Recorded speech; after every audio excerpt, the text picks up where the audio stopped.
നമസ്കാരം. ഭാരതവും അഫ്ഗാനിസ്ഥാനും തമ്മിലുള്ള ബന്ധം പുതിയൊരു തലത്തിലേക്ക് കടക്കുകയാണ്. അഫ്ഗാൻ ജനതയുടെ അടുക്കളയിലേക്ക് പാകിസ്ഥാന്റെ മലിനമായ ധാന്യങ്ങൾക്ക് പകരം ഭാരതത്തിന്റെ പരിശുദ്ധമായ ബസുമതി അരി എത്തുന്നു എന്നത് ദക്ഷിണേന്ത്യയിലെ അധികാര സമവാക്യങ്ങളിൽ വരുന്ന വലിയൊരു മാറ്റത്തിന്റെ തുടക്കമാണ്. പതിറ്റാണ്ടുകളായി അഫ്ഗാനിസ്ഥാന്റെ ഭക്ഷ്യസുരക്ഷയെ തങ്ങളുടെ രാഷ്ട്രീയ ആയുധമാക്കി മാറ്റിയ പാകിസ്ഥാന്റെ തന്ത്രങ്ങൾ ഇവിടെ തകർന്നു വീഴുകയാണ്. ഈ നീക്കം പാകിസ്ഥാന്റെ ഖജനാവിന് നൽകുന്നത് കോടിക്കണക്കിന് രൂപയുടെ പ്രഹരമാണ്. ഭാരതവും അഫ്ഗാനിസ്ഥാനും തമ്മിലുള്ള ബന്ധം ഇന്നോ ഇന്നലെയോ തുടങ്ങിയതല്ല. സിന്ധു സരസ്വതി നാഗരികതയുടെ കാലത്ത് തന്നെ ഇവിടുത്തെ ഉൽപ്പന്നങ്ങളും സംസ്കാരവും അഫ്ഗാനിസ്ഥാന്റെ അതിർത്തികളിലേക്ക് വ്യാപിച്ചിരുന്നു.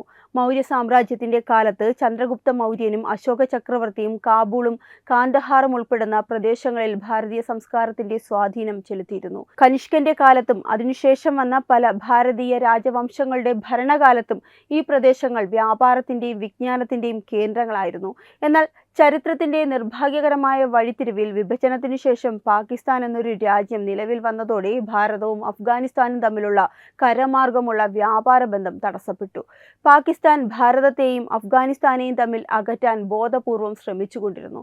പക്ഷേ ചരിത്രം ആവർത്തിക്കുമെന്നതുപോലെ ഇപ്പോൾ വീണ്ടും ഈ രണ്ട് രാജ്യങ്ങളും പരസ്പരം കൈകോർക്കുമ്പോൾ അത് പാകിസ്ഥാന്റെ അസ്തിത്വത്തിന് തന്നെ ഭീഷണിയാകുന്നു. നരേന്ദ്രമോദി സർക്കാർ അധികാരത്തിൽ വന്നതിനു ശേഷം നെയ്ബർഹുഡ് ഫസ്റ്റ് എന്ന നയത്തിന് വലിയ പ്രാധാന്യമാണ് നൽകിയത്. അഫ്ഗാനിസ്ഥാനിൽ ഭാരതം നടപ്പിലാക്കിയ വികസന പദ്ധതികൾ ഇതിന്റെ ഉത്തമ ഉദാഹരണങ്ങളാണ്. സൽമ അണക്കെട്ട്. അഫ്ഗാനിലെ ഹെറാത്ത് പ്രവിശ്യയിൽ ഭാരതം നിർമ്മിച്ച ഈ അണക്കെട്ട് അഫ്ഗാനിസ്ഥാന്റെ കൃഷിസ്ഥലങ്ങളെ പുനരുജ്ജീവിപ്പിച്ചു. അഫ്ഗാൻ പാർലമെന്റ് കെട്ടിടം കാബൂളിലെ അഫ്ഗാൻ പാർലമെന്റ് നിർമ്മിച്ചു നൽകിയത് ഭാരതമാണ്. ഇത് ജനാധിപത്യത്തോടുള്ള ഭാരതത്തിന്റെ പ്രതിബദ്ധത തെളിയിക്കുന്നു. സെറഞ്ച് ദലറാം ഹൈവേ. അഫ്ഗാനിസ്ഥാന്റെ വാണിജ്യ പാതകളെ ഇറാനുമായി ബന്ധിപ്പിക്കുന്ന ഈ ഹൈവേ നിർമ്മിച്ചതിലൂടെ പാകിസ്ഥാന്റെ ട്രാൻസിറ്റ് മേധാവിത്വത്തെ ഭാരതം തകർത്തു.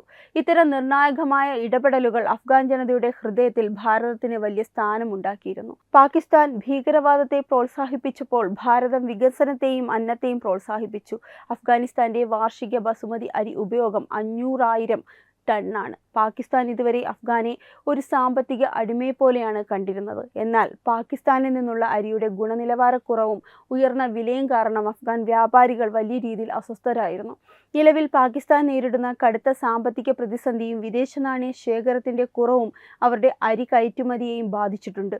ഈ സാഹചര്യത്തിലാണ് ഇന്ത്യയുമായുള്ള കരാർ അഫ്ഗാനിസ്ഥാന് ആശ്വാസമാകുന്നത്.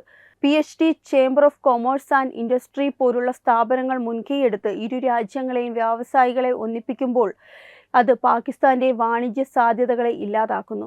ഭാരതത്തിന്റെ ബസുമതി അരിയുടെ ലോകത്തെ ഏറ്റവും വലിയ കയറ്റുമതിക്കാരാണ് നമ്മൾ. ഹിമാലയൻ താഴ്വരകളിലും ഗംഗാ നദീതടങ്ങളിലെയും മണ്ണിൽ വിളയുന്ന ഈ അരിക്കുള്ള സുഗന്ധവും രുചിയും ലോകത്തെവിടെയും കണ്ടെത്താൻ കഴിയില്ല.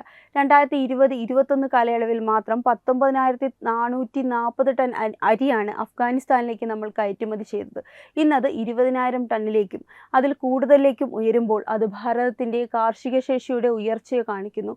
നമ്മുടെ ബസുമതിക്ക് അന്താരാഷ്ട്ര വിപണിയിൽ വലിയ ഡിമാൻഡാണ്. അമേരിക്ക, യൂറോപ്പ്, മധ്യേഷ്യ എന്നീ രാജ്യങ്ങളിലെല്ലാം നമ്മൾ വൻതോതിൽ അരി കയറ്റുമതി ചെയ്യുന്നു. ഇതിന്റെ ഭാഗമായി അഫ്ഗാനിസ്ഥാനും കൂടെ ചേരുന്നു. ഭാരതത്തിന്റെ സോഫ്റ്റ് പവർ നയതന്ത്രത്തിന്റെ വലിയ വിജയമാണിത്. പാകിസ്ഥാൻ തങ്ങളുടെ ഭൂപ്രദേശം ഭാരതത്തിനെതിരായ ഭീകരപ്രവർത്തനങ്ങൾക്ക് വേദിയാക്കുമ്പോൾ ഭാരതം അവരെ സാമ്പത്തികമായി ഒറ്റപ്പെടുത്തുന്ന രീതിയാണ് സ്വീകരിക്കുന്നത്. അഫ്ഗാൻ വിപണിയിൽ നിന്ന് പാകിസ്ഥാൻ പുറത്താക്കപ്പെടുന്നത് അവരുടെ സമ്പദ് വ്യവസ്ഥയ്ക്ക് ഏൽക്കുന്ന വലിയൊരു ആഘാതമാണ്. കഴിഞ്ഞ കുറേ വർഷങ്ങളായി പാകിസ്ഥാൻ നേരിടുന്ന രാഷ്ട്രീയ അസ്ഥിരതയും സർക്കാരുകൾ തമ്മിലുള്ള തർക്കങ്ങളും അഫ്ഗാൻ പാക് വ്യാപാരത്തെ വല്ലാതെ ബാധിച്ചിട്ടുമുണ്ട്. ഈ വിടവ് ഭാരതം കൃത്യമായി മുതലെടുക്കുകയായിരുന്നു. അഫ്ഗാനിസ്ഥാനിലെ ജനങ്ങൾക്ക് അന്നം നൽകുന്നതിലൂടെ ഭാരതം ആ രാജ്യത്തിന്റെ വികസനത്തിൽ പങ്കാളിയാകുന്നു. തീവ്രവാദം വളർത്തുന്നവർക്ക് തിരിച്ചടി നൽകാൻ തോക്കുകൾ കൊണ്ട് മാത്രമല്ല കൃഷിയും വ്യാപാരവും കൊണ്ടും സാധിക്കുമെന്ന് ഭാരതം തെളിയിക്കുന്നു. ഈ കരാർ ഒരു തുടക്കം മാത്രമാണ്. അരിയിൽ തുടങ്ങി വസ്ത്രങ്ങൾ, മരുന്നുകൾ, ഇരുമ്പുൽപ്പന്നങ്ങൾ എന്നിവയെല്ലാം അഫ്ഗാൻ വിപണിയിലേക്ക് ഭാരതത്തിൽ നിന്ന് നേരിട്ടെത്തും. ചെബഹാർ തുറമുഖം വഴി അഫ്ഗാനിസ്ഥാനുമായി ഭാരതത്തിന് നേരിട്ടുള്ള ബന്ധവുമുണ്ട്. പാകിസ്ഥാന്റെ അതിർത്തികളെ ആശ്രയിക്കാതെ തന്നെ ചെബഹാർ വഴി അഫ്ഗാനിസ്ഥാനിലേക്ക് ചരക്കുകൾ എത്തിക്കാൻ ഭാരതത്തിന് സാധിക്കും. ഈ നയതന്ത്ര നീക്കങ്ങൾ ഭാവിയിൽ ദക്ഷിണേന്ത്യയിൽ ഭാരതത്തിന്റെ ആധിപത്യം ഉറപ്പിക്കും. വികസനത്തിന്റെ പാതയിൽ സഞ്ചരിക്കുന്ന ഭാരതം അയൽ രാജ്യങ്ങളെയും ഒപ്പം കൊണ്ടുപോകാൻ ആഗ്രഹിക്കുന്നു. എന്നാൽ വിദ്വേഷം മാത്രം പ്രചരിപ്പിക്കുന്ന പാകിസ്ഥാൻ പോലുള്ള രാജ്യങ്ങൾ സ്വാഭാവികമായും ഈ വികസനത്തിൽ നിന്ന് പുറന്തള്ളപ്പെടും. ഭാരതത്തിന്റെ ബസുമതി അഫ്ഗാന്റെ മണ്ണിലെത്തുമ്പോൾ അത് സൗഹൃദത്തിന്റെ പുതിയൊരു സുഗന്ധമാണ് പരത്തുന്നത്. ഇന്ത്യയുടെ നേരിട്ടുള്ള വിതരണം കൂടുതൽ ലാഭകരവും വിശ്വസനീയവുമാണെന്ന് അഫ്ഗാൻ ഉദ്യോഗസ്ഥർ തന്നെ തുറന്നു പറയുന്നുണ്ട്. ദുബായിലെയും ഇറാനിലെയും ഇടനിലക്കാരെ ഒഴിവാക്കി നേരിട്ട് ഇന്ത്യയിൽ നിന്ന് അരി വാങ്ങുന്നതിലൂടെ തങ്ങളുടെ പൗരന്മാർക്ക് കുറഞ്ഞ വിലയ്ക്ക് മികച്ച അരി ലഭ്യമാക്കാൻ സാധിക്കുമെന്നും അവർ തിരിച്ചറിയുന്നു. തീവ്രവാദത്തെയും വിഘടനവാദത്തെയും പ്രോത്സാഹിപ്പിക്കുന്ന പാകിസ്ഥാന്റെ ശൈലിക്ക് ഇന്ത്യയുടെ ഇത്തരം വികസനപരമായ ചുവടുവയ്പ്പുകൾ നൽകുന്ന മറുപടി വളരെയധികം ശക്തമാണ്. തങ്ങളുടെ പരാജയപ്പെട്ട വിദേശ നയങ്ങളുടെ ഫലം പാകിസ്ഥാൻ ഇപ്പോൾ അനുഭവിച്ചു തുടങ്ങിയിരിക്കുന്നു. അഫ്ഗാൻ ജനത ഭാരതീയ ഉൽപ്പന്നങ്ങളെ വിശ്വസിക്കുകയും അത് സ്വന്തം രാജ്യത്തേക്ക് സ്വാഗതം ചെയ്യുകയും ചെയ്യുമ്പോൾ പാകിസ്ഥാൻ അന്താരാഷ്ട്ര തലത്തിൽ കൂടുതൽ ഒറ്റപ്പെടുകയാണ്. കച്ചവടം എന്നത് കേവലം ലാഭത്തിന് വേണ്ടി മാത്രമല്ല, ഒരു രാജ്യത്തിന്റെ വിശ്വസ്തതയും ഗുണമേന്മയും തെളിയിക്കുന്ന ഒരു കൂട്ടം പ്രക്രിയ കൂടിയാണെന്ന് ഭാരതം ലോകത്തിന് കാട്ടിക്കൊടുക്കുന്നു. പാകിസ്ഥാൻ കാർഷിക മേഖലയിൽ പോലും രാഷ്ട്രീയ പകപോക്കലുകൾ നടത്തിയപ്പോൾ ഭാരതം സൗഹൃദത്തിന്റെയും വികസനത്തിന്റെയും കൈനീട്ടുകയാണ് ചെയ്യുന്നത്. ഈ പുതിയ വാണിജ്യ ഇടപാട് നടപ്പിലാകുന്നതോടെ പാകിസ്ഥാന്റെ അരി വിപണിയിൽ വലിയ മാന്ദ്യം അനുഭവപ്പെടും. ഇതിനകം തന്നെ സാമ്പത്തിക ഭദ്രതയില്ലാത്ത പാകിസ്ഥാന് ഈ നഷ്ടം താങ്ങാവുന്നതിലും അപ്പുറമായിരിക്കും. അഫ്ഗാൻ ജനതയുടെ ഭക്ഷണമേശയിൽ ഇനി മുതൽ ഭാരതത്തിന്റെ ബസുമതി അരിയുടെ സുഗന്ധം നിറയുമ്പോൾ അത് പാകിസ്ഥാന്റെ ആധിപത്യം തകരുന്നതിന്റെ തെളിവ് കൂടിയാണ്. ഇതോടെ പാകിസ്ഥാന്റെ വ്യാപാരികൾക്ക് വലിയൊരു വരുമാന മാർഗം അടയുകയും അത് അവരുടെ രാജ്യത്തെ പണപ്പെരുപ്പത്തിനും സാമ്പത്തിക അസ്ഥിരതയ്ക്കും കാരണമാക്കുകയും ചെയ്യും. ഭാരതത്തിന്റെ കാർഷിക ഉൽപാദന ശേഷി ലോകോത്തരമാണ്. ഹിമാലയൻ താഴ്വരകളിലും ഗംഗാ നദീതടങ്ങളിലും വിളയുന്ന ബസുമതി അരി ലോകത്തിലെ ഏറ്റവും മികച്ചത് തന്നെയാണ്. അഫ്ഗാൻ വിപണിയിൽ ഇതെത്തുമ്പോൾ പാകിസ്ഥാന്റെ അരിക്ക് വിപണിയിലെ സ്ഥാനം നഷ്ടപ്പെടും. ഇത് പാകിസ്ഥാന്റെ കർഷകർക്കും കയറ്റുമതിക്കാർക്കും വലിയ തിരിച്ചടിയാണ്. ചുരുക്കത്തിൽ അഫ്ഗാൻ ഇന്ത്യ ബസുമതി കരാർ എന്നത് പാകിസ്ഥാന്റെ സാമ്പത്തിക തകർച്ചയിലേക്കുള്ള ഒരു സുപ്രധാന ചവിട്ടുപടിയാണെന്ന് നിസ്സംശയം പറയാം. പാകിസ്ഥാന്റെ അതിർത്തികളെയും ട്രാൻസിറ്റ് മേധാവിത്വത്തെയും ആശ്രയിക്കാതെ ഇറാനിലെ ചബഹാർ തുറമുഖം വഴി അഫ്ഗാനിസ്ഥാനുമായി നേരിട്ട് വാണിജ്യ ബന്ധം സ്ഥാപിക്കാൻ ഭാരതത്തിന് സാധിച്ചത് ഒരു വലിയ നയതന്ത്ര വിജയമാണ്. ഇത്രയും കാലം പാകിസ്ഥാൻ തങ്ങളുടെ ഭൂപ്രദേശം ഒരു തടസ്സമായി ഉപയോഗിച്ച് ഭാരതത്തിന്റെ വ്യാപാര നീക്കങ്ങളെ തടയാൻ ശ്രമിച്ചിരുന്നു. എന്നാൽ ചബഹാർ തുറമുഖത്തിന്റെ വരവോടെ ആ കള്ളക്കളികൾക്ക് അന്ത്യമായിരിക്കുന്നു. ഈ തുറമുഖം അഫ്ഗാനിസ്ഥാൻ പോലുള്ള കടലുമായി അതിർത്തി പങ്കിടാത്ത രാജ്യങ്ങൾക്ക് ലോക വിപണിയിലേക്ക് എത്താനുള്ള സുപ്രധാന കവാടമായി മാറുകയാണ്. ഇതിലൂടെ ഇന്ത്യൻ അരിയും മറ്റ് അത്യാവശ്യ വസ്തുക്കളും കുറഞ്ഞ സമയത്തിനുള്ളിലും വളരെ കുറഞ്ഞ ചെലവിലും അഫ്ഗാനിസ്ഥാനിലെത്തുന്നു. ഭാരതം അഫ്ഗാനിസ്ഥാനിൽ പാർലമെന്റ് മന്ദിരം മുതൽ സൽമ അണക്കെട്ട് വരെ പണിയിപ്പിച്ചത് കേവലം ഒരു സഹായമല്ല, മറിച്ച് അത് രാജ്യത്തിന്റെ അടിസ്ഥാന സൗകര്യ വികസനത്തിലുള്ള നമ്മുടെ പങ്കാളിത്തമാണ്. നിലവിൽ അഫ്ഗാനിസ്ഥാൻ നേരിടുന്ന രാഷ്ട്രീയ സാഹചര്യങ്ങളിലും അവർക്ക് ഭാരതത്തിന്റെ സഹായം വളരെയധികം ആവശ്യമാണ്. ബസുമതി അരി കയറ്റുമതിയിൽ അഫ്ഗാൻ കാണിക്കുന്ന താൽപര്യം അവർക്ക് ഭാരതത്തോടുള്ള വിശ്വാസത്തിന്റെ പ്രതീകമാണ്. ഈ വ്യാപാര ബന്ധം അരിയിൽ മാത്രം ഒതുങ്ങുന്ന ഒന്നല്ല, ഇത് മറ്റനവധി വ്യവസായങ്ങളിലേക്കും വ്യാപാര ഇടപാടുകളിലേക്കും വഴി തുറക്കും. ഭാരതത്തിന്റെ പല ഉൽപ്പന്നങ്ങളും അഫ്ഗാൻ വിപണിയിലേക്ക് നേരിട്ടെത്തിക്കാൻ ഈ കരാറിലൂടെ സാധിക്കുകയും ചെയ്യും. പാകിസ്ഥാന്റെ സാമ്പത്തിക അസ്ഥിരതയും അവർ ആഭ്യന്തരമായി നേരിടുന്ന പ്രശ്നങ്ങളും അവരുടെ വാണിജ്യ ബന്ധങ്ങളെ തകർക്കുകയാണ്. ഇതിനിടയിലാണ് ഭാരതം ഒരു കൈ സഹായവുമായി അഫ്ഗാന്റെ മുന്നിൽ നിൽക്കുന്നത്. ഈ നീക്കം പാകിസ്ഥാന്റെ വിദേശ നയത്തിന്റെ പരാജയത്തെയാണ് ചൂണ്ടിക്കാട്ടുന്നത്. അഫ്ഗാനിലെ ജനങ്ങൾ ഇന്ന് ഇന്ത്യൻ ബസുമതി അരിയെ സ്വാഗതം ചെയ്യുന്നു.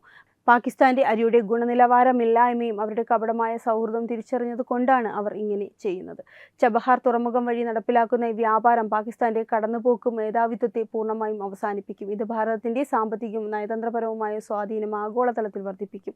വരുന്ന നാളുകളിൽ അഫ്ഗാൻ ഭാരതത്തിന്റെ ഏറ്റവും വിശ്വസ്തനായ ഒരു വ്യാപാര പങ്കാളിയായി മാറുമെന്നതിൽ തർക്കമില്ല. കൂടാതെ ഈ കരാറിലൂടെ ഭാരതത്തിലെ കർഷകർക്ക് കൂടുതൽ ലാഭം ലഭിക്കാനും കാർഷിക മേഖലയെ കൂടുതൽ ഉത്തേജിപ്പിക്കാനും സാധിക്കും. പാകിസ്ഥാന്റെ സാമ്പത്തിക തകർച്ചയ്ക്ക് കൂട്ടുന്നതിനൊപ്പം ഭാരതത്തിന്റെ ആത്മനിർഭർ ഭാരത് എന്ന ലക്ഷ്യത്തിലേക്കുള്ള വലിയ ചുവടുവയ്പായി ഈ വ്യാപാരം മാറും. തീവ്രവാദത്തിന്റെ കരിനിഴലിൽ നിന്ന് അഫ്ഗാനിസ്ഥാനെ മോചിപ്പിക്കാനും അവരെ വികസനത്തിന്റെ പാതയിലേക്ക് കൊണ്ടുവരാനും ഭാരതത്തിന് ഈ കരാറിലൂടെ സാധിക്കും. ഭാരതം എന്നും വികസനത്തിന്റെ പക്ഷത്താണ്. അത് നമ്മുടെ അയൽ രാജ്യങ്ങളുടെ ക്ഷേമം മുൻനിർത്തിയുള്ളതുമാണ്. പാകിസ്ഥാൻ തങ്ങളുടെ തെറ്റായ നയങ്ങൾ കാരണം വിപണികൾ നഷ്ടപ്പെടുത്തുമ്പോൾ ഭാരതം പുതിയ വിപണികൾ കണ്ടെത്തി മുന്നേറുകയാണ്. ദക്ഷിണേന്ത്യൻ രാഷ്ട്രീയത്തിൽ ഭാരതത്തിന്റെ ഈ കുതിപ്പ് ആർക്കും തടയാനാവില്ല. അഫ്ഗാൻ മണ്ണിൽ ഭാരതത്തിന്റെ ബസുമതിയുടെ രുചി പടരുമ്പോൾ അത് സമാധാനത്തിന്റെയും പുരോഗതിയുടെയും പുതിയ അധ്യായമായി മാറും. വരും വർഷങ്ങളിൽ ഇത് ദക്ഷിണേന്ത്യയിലെ വ്യാപാര ഭൂപടത്തെ മാറ്റിമറിക്കുകയും ഭാരതത്തിന്റെ കരുത്ത് ലോകത്തെ ബോധ്യപ്പെടുത്തുകയും ചെയ്യും. പാകിസ്ഥാന്റെ തകർച്ച ഭാരതത്തിന്റെ വളർച്ചയുടെ സൂചന കൂടിയാണ്.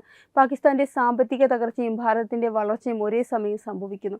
ലോകം ഇന്ന് ഭാരതത്തെ ഒരു പുതിയ സാമ്പത്തിക ശക്തിയായി ആണ് നോക്കിക്കാണുന്നത്. കാർഷിക ഉൽപാദനത്തിലും നയതന്ത്രത്തിലും ഭാരതം പുലർത്തുന്ന ഈ മേധാവിത്വം വരും നാളുകളിൽ ലോക രാഷ്ട്രങ്ങൾക്ക് മാതൃകയാകും. ഭാരതത്തിന്റെ വികസന കൊടി അഫ്ഗാനിലും പറക്കുമ്പോൾ അത് നമ്മുടെ ഓരോ പൗരന്റെ അഭിമാനം കൂടിയാണ്. ഈ വാർത്തയെക്കുറിച്ചുള്ള നിങ്ങളുടെ അഭിപ്രായം കമന്റ് ചെയ്യൂ. വാർത്തകൾ വേഗത്തിൽ അറിയാനായി ചാനൽ സബ്സ്ക്രൈബ് ചെയ്യൂ. വെബ് ഡെസ്ക് തത്വമൈ ന്യൂസ്. HIV അണുബാധ സന്തോഷപൂർണമായ ഒരു ജീവിതത്തിന് തടസ്സമല്ല. HIV അണുബാധയ്ക്ക് ഫലപ്രദമായ ചികിത്സ ഇന്ന് ലഭ്യമാണ്. ഇതിന് യഥാസമയം അണുബാധ കണ്ടെത്തുന്നതും കാലേക്കൂട്ടി ചികിത്സ നടത്തേണ്ടതും അത്യാവശ്യമാണ്. സൗജന്യമായ ചികിത്സയും മാർഗനിർദ്ദേശങ്ങളും സർക്കാർ ആശുപത്രികളിലെ ART അഥവാ ഉഷസ് കേന്ദ്രങ്ങളിൽ ലഭ്യമാണ്. ആരോഗ്യ സംരക്ഷണം ഓരോരുത്തരുടെയും ഉത്തരവാദിത്തമാണ്.